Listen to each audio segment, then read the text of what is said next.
We are so pleased to welcome back to set today Rene Reed, who's the town manager for Duxbury. Welcome back. It's been forever. Thank you so much for having me. You're so I appreciate busy. it. We're so glad to have you. It can be that way, yes, and terrific to be here. Thank you. Okay, so you have a lot coming up, but we're going to talk mostly about your town meeting, which is on March 9th, Saturday at 9 a.m. at the Performing Arts Center. Correct.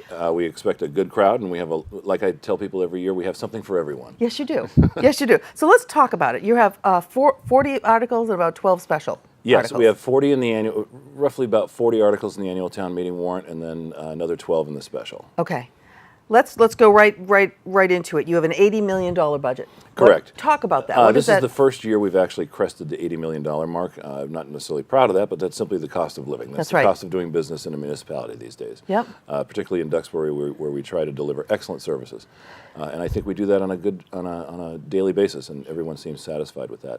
The challenge will be not just for this year, but for the coming years, particularly next year, where we're looking at probably increased staffing positions. Certainly at the schools, they have expressed to us their need to have additional funding, and we aim to try and provide that. Yep. Again, it will be up to the voters to decide, but we try to do it in a thoughtful and methodical manner so that the voters can contemplate whether or not they want these services.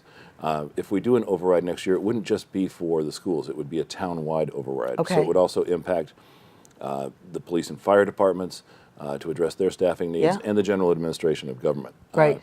Things like needing more funding for the mechanics, Yeah. not just the people, but the supplies and the services that they Exactly. provide to us. Exactly. Your vendors, yeah. Exactly. So it's not just about hiring more people. It's Right.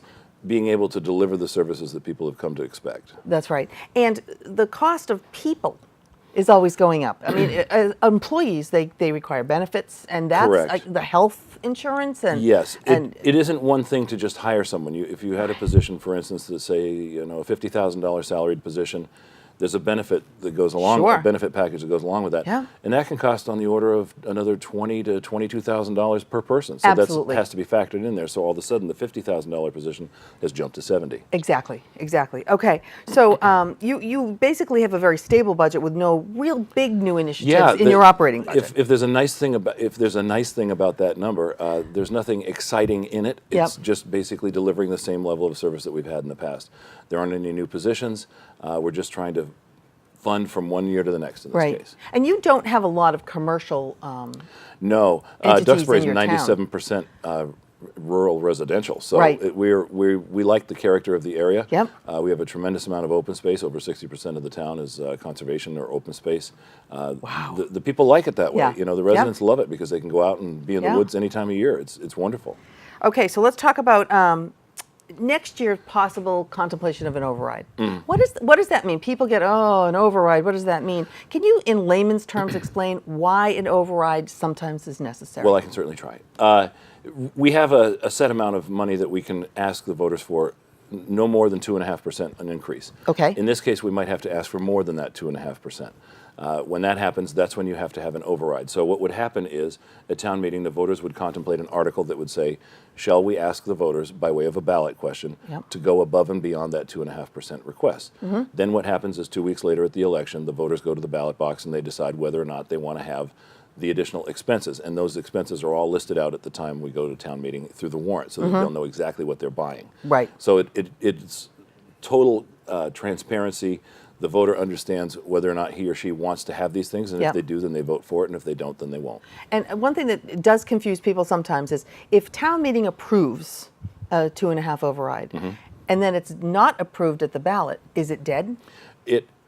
Yes, it is. Okay. What you have to do is then you have to go back and look at your budget again, Yeah. and you have to reset the budget, Yep. start over, and figure out, okay, these are the things that we had built into the override. What do we need to take out to get us back to where we were without it? Right. So it would reset the process Yep. to the extent that we would be dealing only with the operating budget, and it would require another town meeting. Okay, and that's why it's really important that people either go to or watch town meeting so they can Absolutely. be educated as to what you're talking about. Exactly. Right. The idea is to try and do it once and do it right. Exactly. If the override passes, then we're good. If it doesn't, then we have to go back and Yep, recalculate. back to the drawing board. Yep. So let's talk about capital projects that are Sure. coming up.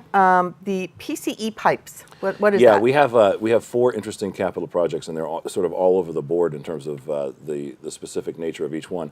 PCE pipes are polychloroethylene pipes. Basically, they are pipes that were installed in the ground many years ago, and the town has had an aggressive program of replacing these pipes because they contain cancer-causing material. So what we did was started replacing them back in 1997. Are these water pipes? They're water pipes, Okay, yes, excuse me. What we did was allocate money in the capital budget to the tune of about $50,000 for many, many years, and we would build up a reserve and then go out and replace the pipes when we had the money. Shortly after I got there, about 5.5 years ago, we upped it from $50,000 to $100,000 so that we could have an even more aggressive campaign to finish it and get it completed.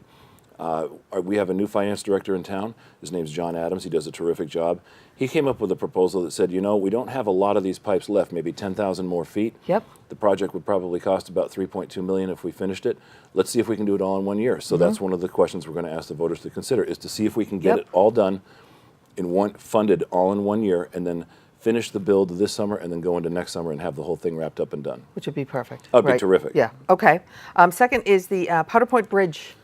Yeah, the Powder Point Bridge. Beautiful Powder Point Bridge. Yeah, you know, it's an iconic structure in Duxbury. A lot of people know it all over the South Shore. In fact, if you look at any of our literature from the town of Duxbury, it's always featured there extensively. Yeah, it's a lovely structure. Yeah. That lovely structure, though, is in need of some love itself. Yes. So, being a wooden bridge positioned in the North Atlantic, it's subject to tidal activity, any of the microbes in the water, ice, weather. The weather certainly plays a factor.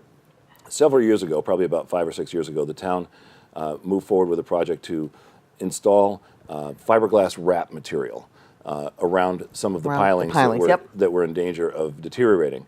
The the restoration project didn't work as we had hoped, so we're pulling that material off, and what we're going to do is a stronger, more long-term idea. The article here will be about $85,000 to get design and engineering to basically do sistering of piles next to it. Most likely steel. Something that's going to last 25 to 30 years. We want to get a longer life out of the bridge before we have to replace the whole thing. So you're piggybacking steel pilings with the wooden pilings. That's correct. It's probably so you can't see them too. They're probably on the inside. Yeah, aesthetics are certainly important. Absolutely.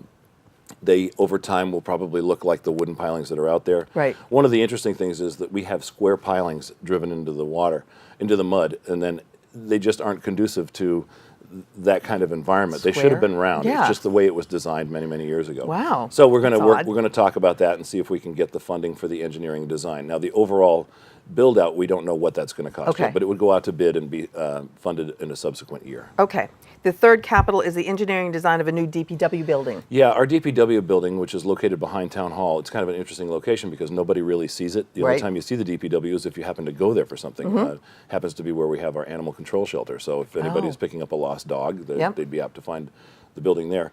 That building is well over 50 years. And not because of anyone's fault, the building has deteriorated just because of the way it was built at the time. Sadly, there are portions of the building where the steel is actually flapping in the wind in a heavy weather situation. And it's not the kind of structure you want to have millions of dollars worth of rolling stock. You don't want to put your loaders and your excavators and your plow trucks in there. The place is in dire need of replacement. And so one of the things we're doing is we're asking the voters to contemplate through a ballot question, because this would be an override. First, what they'll do is look at the question on the warrant at town meeting and say whether or not they want to spend the money. And the money is about $1.4 million. For the purpose of going out and getting engineering and design specifications to build a new building. We estimate the cost will probably be about $14 million. $14 million, to build a new building. 10% of that. Okay, and your last thing is the seawall, which is so important to Duxbury. The seawalls. You wondered why I wasn't here for the last year. Well, I've been dealing with seawalls. Last summer, I wish. Last March, we suffered some major storms as a result of nor'easter Riley. We have about 4,000 feet of seawall protecting roughly 210, 220 homes on the northern end of Duxbury at the Marshfield line. Of that 4,000 feet, we lost 800 feet to the North Atlantic. They took a pounding. The walls were fissured, they were cracked, they fell in, they were buried in the sand. We did a lot of emergency repairs over the course of that event in that first month. Then we did additional revetment work over the summer, but now what we're doing is proposing to replace that 800 feet. The good news of which is FEMA has indicated that they could refund or basically supplement up to 75% through reimbursement. Oh, that's great. Yeah, we hope that comes through. FEMA's not exactly the fastest kid on the block, but that's okay. If as long as we get the money to refund it, it would be extremely helpful. Right. So that's the biggie. That's Okay. the big question. That's about $5.5 million.